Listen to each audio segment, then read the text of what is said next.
Alright guys, स्वागत है आपका इस वीडियो में। तो यार हमें एपिसोड की शुरुआत में टाकेमिची का सीन दिखाया जाता है और वो इधर नाओटो से यही कहता है, ठीक है फिर मैं तुम्हारी मदद करूंगा हिनाटो को बचाने के लिए। यहाँ पे नाओटो टाकेमिची को बताता है कि तुम्हारे पास एक स्पेशल एबिलिटी है, एक पावर है कि तुम टाइम ट्रेवल कर सकते हो और एग्जैक्टली 12 साल पहले तुम पीछे चले गए थे टाइम में, सेम डेट पे। यहाँ पे टाकेमिची 2 दिन तक भाई नाओटो के रूम में रहता है और सारी की सारी इन्फॉर्मेशन रीड करता है। नाओटो कहता है कि मैंने तुम्हें सारी की सारी इन्फॉर्मेशन दे दी है जो कि हमारे पास है टोक्यो मांजी गैंग के ऊपर, और मैं चाहता हूँ कि तुम इसे पढ़ो और इसे याद भी रखो।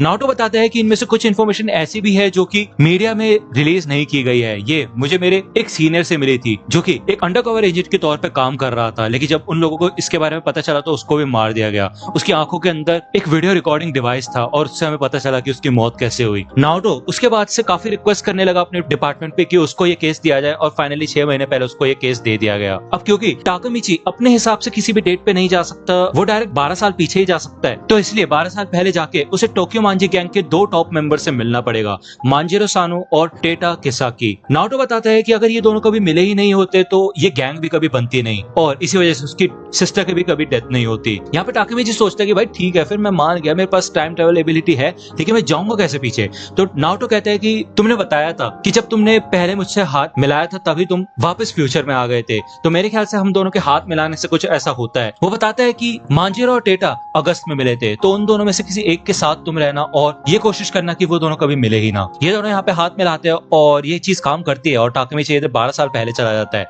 जब वो अपनी आंख खोलता है तो वो देखता है कि यार वो एक फाइट के बीच में है और लोगों ने यहाँ पे बेट लगा रखी होती है कि इन दोनों में से जीतेगा कौन। यहाँ पे टाकेमिची शॉक में होता है और वो कहता है भाई क्या हो गया, ये चल क्या रहा है, और वो अपना फोन चेक करता है और वो कंफर्म करता है कि वो दोबारा से पास में आ चुका है। जब वो ये सब कर रहा होता है तो उसका ओपोनेंट आके भाई उसको मुंह पे मुक्का देके मारता है, जिससे कि वो एक मुक्के में बेहोश भी हो जाता है। टाकेमिची इधर जब जागता है तो उसके सामने मासाटाका होता है और उसकी गैंग होती है जो कि काफी ज्यादा चिड़े हुए होते हैं कि भाई एक ही मुक्के में कौन बेहोश होता है, और हम यहाँ पे ये फाइट क्लब इसलिए चला रहे हैं जिससे कि हम पैसा कमा सके और लोग शर्तें लगा सके।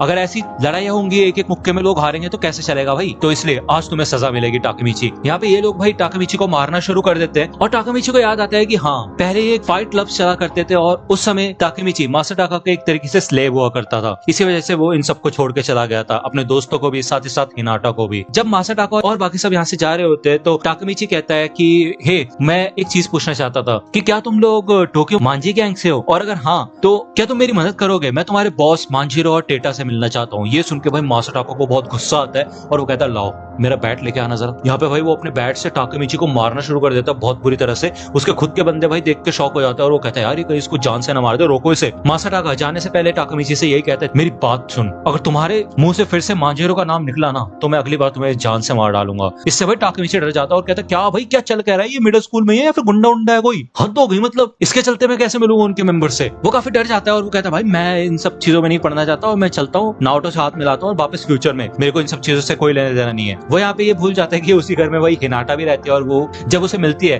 तो वो कहती है कि ये क्या हो जाता है तुम्हें बार बार, तुम लड़ते क्यों हो, तुम्हें फिर से पीटा उन्होंने। वो यही कहती है कि अगर मैं लड़का होती है ना तो मैं पक्का तुम्हारी प्रोटेक्शन करती और मैं उनसे लड़ाई करती पक्का। तो टाकेमिची यहाँ पे थोड़ा उदास हो जाता है और वो यही कहता है चिंता मत करो हीना, मैं भी तुम्हें हमेशा प्रोटेक्ट करूंगा। तो भाई उसे रियलाइज होता है कि उसने हिनाटा को हीना बोला है प्यार से। हिनाटा भी ब्लश करती है और शर्माती है, वो यही कहती है कि कोई बात नहीं तुम मुझे ऐसे बुला सकते हो, मेरे को अच्छा लगा। जब वो यहाँ से निकलता है तो वो यही सोचता है कि यार वैसे मैं होता कौन उसको बचाने वाला, प्रेजेंट में हमने इतने सालों से बात भी नहीं की थी और हमारा कब का ब्रेकअप भी हो चुका था, तो कोई फायदा नहीं है ये सब करने का। लेकिन जब वो हिनाटा के बारे में सोचता है और अब क्योंकि वो उससे मिल चुका है फिर से तो उसको वो मरने नहीं दे सकता।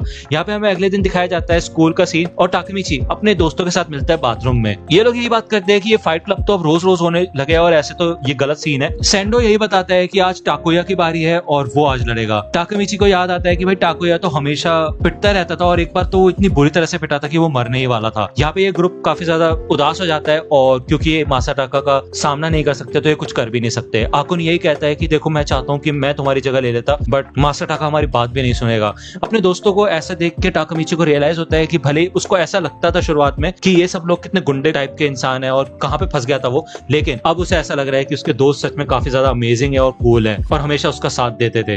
ये लड़ाई यहाँ पे शुरू होने वाली होती है और इधर साकुरा मिडिल स्कूल का कोजिमा और मिजो मिडिल स्कूल का टाकुया होता है, इन दोनों के बीच में बैटल होने वाली होती है और हमें बताया जाता है कि यार ये 6-4 की बैटल है, मतलब कि कोजिमा के जीतने के चांसेस यहाँ पे ज्यादा है। यहाँ पे मासाटाका कहते हैं चलो फिर शुरू करो लड़ाई, लेकिन तभी यहाँ पे टाकेमिची आ जाता है और वो इन सबको रुकने के लिए कह देता है। टाकेमिची कहता है हे तुम एक बात बताओ, तुम बोर नहीं हो जाते ऐसी बेफालतू की लड़ाइयां देख देख के, तो यहाँ पे ये लोग कहते हैं अबे ओ तू तो भाई कल एक मुक्के में निपट गया था, क्या बोल रहा है अब तू, निकल यहाँ से। तो टाकेमिची कहता है हाँ, मेरे ख्याल से तो यहाँ पे कुछ ज्यादा एंटरटेनिंग होना चाहिए, ये क्या बकवास लगा रखी है तुमने, तुम्हें नहीं लगता कि किंग वर्सेस स्लेव होना चाहिए, क्यों मासाटाका लड़ोगे मुझसे। यहाँ पे भाई वो डायरेक्ट मासाटाका को कोई चैलेंज दे देता है लड़ने के लिए, जब थोड़ा मुश्किल है उससे लड़ना, लेकिन यहाँ पे टाकेमिची यही डिसाइड करता है कि अब वो और अपनी सिचुएशन से भागेगा नहीं और फेस करेगा अपने डरों को। तो